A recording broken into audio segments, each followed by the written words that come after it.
तुला कळणार नाही. न का कळणार, न का कळणार. आपण आपल्याकडे असं म्हटलं जातं, एखादी वेळेला अडचण आली ना आपल्याला कळत नसेल, सांगणार कोणी, आपल्याला विचारणार कोणी भेटत नसेल तर गुडघ्याला सांगावं, मला गुडघा समजून सांगा. सांगा ना तुम्हाला काय अडचण, काय काय झालंय, काय म्हणे बाबा हे बघ तुला आता कळू न कळू सांगतो, असा असा प्रकार घडला. राजाला 4 प्रश्न पडले, मोठमोठ्या विद्वानांना त्याची उत्तर देता येणार. राजाने मला उत्तर शोधा करता पाठवलं. मी म्हटलं राजाला दरबारामध्ये, उत्तर देणारा तरी आणि नेते उत्तर तरी आणि मला दोघेही मिळाले नाही. असं काय म्हणे, काय प्रश्न आहेत मला सांगावं. अरे बाबा आता एवढं तुला सांगितलं, पुढचं तुला तर काहीच कळणार नाही. म्हणे विचारा तरी, एखाद्या वेळी आलं तर बघू. म्हणे पहिला प्रश्न राजाचा आहे, देव कधी हसतो. दुसरा प्रश्न, देव काय खातो. तिसरा प्रश्न, देव कुठे राहतो. आणि चौथा प्रश्न, देव काय करतो. तो शेतकरी दादा म्हणायला लागला, एवढे साधे प्रश्न मोठमोठ्या विद्वानाला देता येणार होय उत्तर. म्हणजे होय बाबा, कोणी उत्तर द्यायला तयार नाही. म्हणजे मी देऊ का मग. प्रधान म्हणाला तू देणार. म्हणे मी देणार. म्हणे बघ चुकल्यावर राजा शिक्षा करेल. करे ना का. काय करेल, फासावर चढवेल का.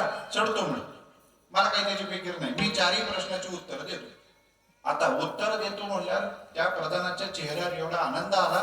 तो आनंद पाहून तो शेतकरी दादा म्हणायला लागला, आता तुमचं काम झालं, आता तरी भाकरी खा.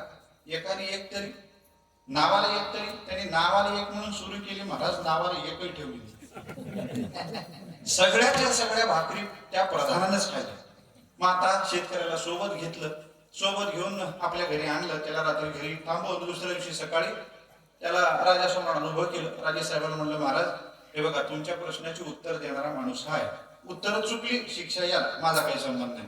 राजा म्हणाला ठीक आहे, ठीक आहे, विचारू का बाबा तुला. म्हणे तू आडाणी दिसतोस, अज्ञानी दिसतोस, गांढळ दिसतोस. काय त्याची चिंता करू नका महाराज, एक एक प्रश्न विचारा. पहिला प्रश्न त्याने विचारला, देव कधी हसतो सांग बाबा. सांगू का महाराज. म्हणे नीट लक्ष देऊन ऐका. हे सगळं जगत कोणाचं आहे, या जगाचा मालक कोण आहे, स्वामी कोण आहे. त्याने सांगितलं देवच आहे. या जगातली प्रत्येक गोष्ट कोणाची आहे, जगातली सगळ्या वस्तू, सगळ्या गोष्टी, सगळ्यावरची सत्ता देवाची आहे. सगळं देवाचं आहे. मग सगळं देवाचं असताना तुमच्या माझ्यासारखा मनुष्य नावाचा प्राणी ज्यावेळी हे माझं, हे माझं, हे माझं म्हणून एकमेकाचे डोके फोडून घेतो ना, त्यावेळी देव असायला. देव म्हणतो वेडानो, अरे तुमचं काहीच नाही, थोडे दिवसाकरता तुम्हाला दिलेलं आहे. थोड्या दिवसानंतर तुम्ही इथे नसणार आहात, मी कायम असणार आहे. हे सगळं माझं आहे. पण माझं असलेलं तुम्ही माझं माझं म्हणता, आपलं डोकं काय एकमेकाचं डोकं फोडून घेता. देव हसायला लागतो. राजा म्हणाला चांगलं उत्तर दिलं. आता दुसऱ्या प्रश्नाचं उत्तर दे, देव काय खातो सांग. त्यांनी सांगितलं महाराज, म्हणे देव सगळ्याच्या अंतःकरणातला अहंकार खातो, अभिमान खातो, अहंकार खातो. राजाने टाळीच वाजवली. म्हणे वा, चांगलं उत्तर दिलं. 2 उत्तर चांगली दिली. तिसरं उत्तर सांग, देव कुठे राहतो. देव कुठे राहतो. तो म्हणाला याच्याकरता मला एक पदार्थ पाहिजे. आण का जाऊन. म्हणे आण ना बाबा. पळत बाहेर गेला आणि बाहेर जाऊन त्याने एक मडकं आणलं. झाकलेलं मडकं होतं, राजासमोर ठेवलं. राजाने विचारलं काय. म्हणे मडकं काढून बघा. त्याने मडकं वरचं ते झाकण काढलं. आत पांढरा पदार्थ. अरे पांढरं काहीतरी दिसतं, काय रे बाबा हे. म्हणे खाऊन बघा. राजाने ते खाऊन बघितलं, मधुर दही होतं. अरे म्हणे दही खायला घातलं मला तू, कशा करता. म्हणे याच्यावर, याचा माझ्या प्रश्नाच्या उत्तराचा काय संबंध. म्हणे सांगतो. हे काय सांगा. म्हणे हे दही आहे. हे दही कसं लागतं. म्हणे कसं काय लागतं. दुधाला विरजण घातलं का दही लागतं. लागतं का नाही. दुधाला विरजण घालायचं, दही लागतं. ते म्हणाला ठीक आहे. म्हणजे दुधापासून दही झालं. वेदांताच्या भाषेत त्याला परिणामवाद म्हणतात. दुधापासून दही झालं. आता मला सांगा, या दह्यामध्ये दूध कुठे, कुठे दूध सांगा. तर राजा म्हणाले वेडायच का रे.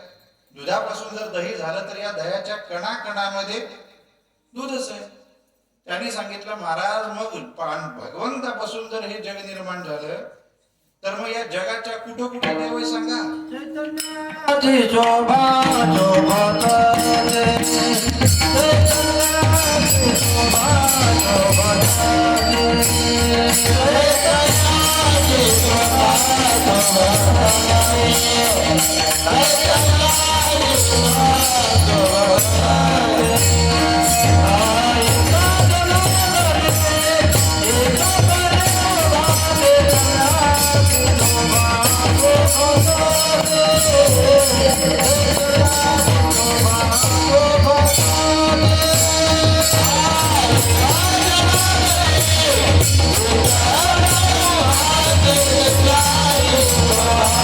Oh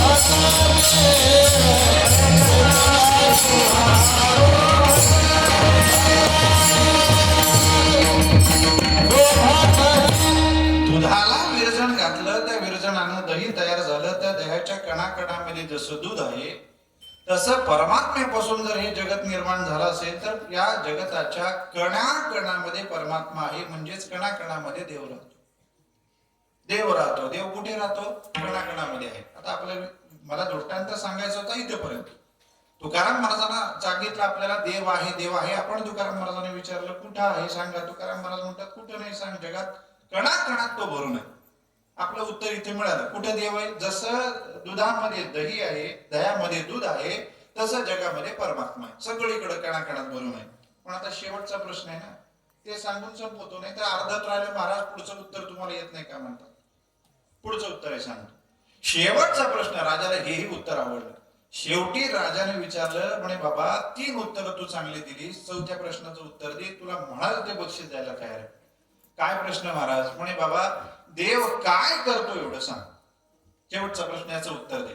तो म्हणाला महाराज याचं उत्तर देणार नाही. का देणार नाही? कारण साधी गोष्ट आहे. म्हणे मला एक गोष्ट सांगा, प्रश्न विचारणारा मोठा असतो का उत्तर देणार? राजाने विचार केला, म्हणे खरंय बाबा, ज्याच्याकडे उत्तर आहे त्याच्याकडे ज्ञान अधिक आहे, ज्याच्याकडे प्रश्न आहे त्याच्याकडे ज्ञान कमी. उत्तर देणारा मोठा, प्रश्न विचारणारा लहान. मग प्रश्न विचारणाऱ्याने उंच बसावं का उत्तर देणाऱ्याने उंच बसावं? राजा म्हणाला बरोबर, उत्तर देणाऱ्याने उंच बसावं, प्रश्न विचारणाऱ्याने खाली उभं राहावं. म्हणजे इथे काय चाललंय बघा, प्रश्न तुम्ही विचारता सिंहासनावर बसून आणि मी उत्तर देणार खाली आहे. म्हणे हे मी असं उत्तर देणार नाही. तेव्हा राजा म्हणाला बरोबर, 1 मिनिट थांब, इकडे इकडे जवळ बोलवलं, बैस माझ्या सिंहासनावर. राजा जाऊन त्याच्या जागेवर उभा राहिला. आता नुसतं दृश्य डोळ्यासमोर आणा. सोन्याच्या सिंहासनावरती एक आपला शेतकरी दादा बसलेला आहे. काय दृश्य असेल? किती सुंदर दृश्य आहे सांगा. मला तर ज्या ज्यावेळी हे डोळ्यासमोर होते तेवढे एवढा आनंद होतो आणि नेहमी प्रामाणिक भावना मनामध्ये निर्माण होते, अरे शेतकऱ्याची खरी जागा तीच आहे, त्याच जागेवर शेतकरी बसला. पण दुर्दैव असे त्या जागेवर नको ते लोक जाऊन बसतात. राजाच्या सिंहासनावरती शेतकरी दादा बसला आणि म्हणायला लागला, विचारा काय विचारायचंय महाराज, विचारा. सांग बाबा देव काय करतो? शेतकरी दादा म्हणाला, अजून कळालं नाही? अहो हेच करतो, वरच्याला खाली आणून खालच्याला वर नेतो.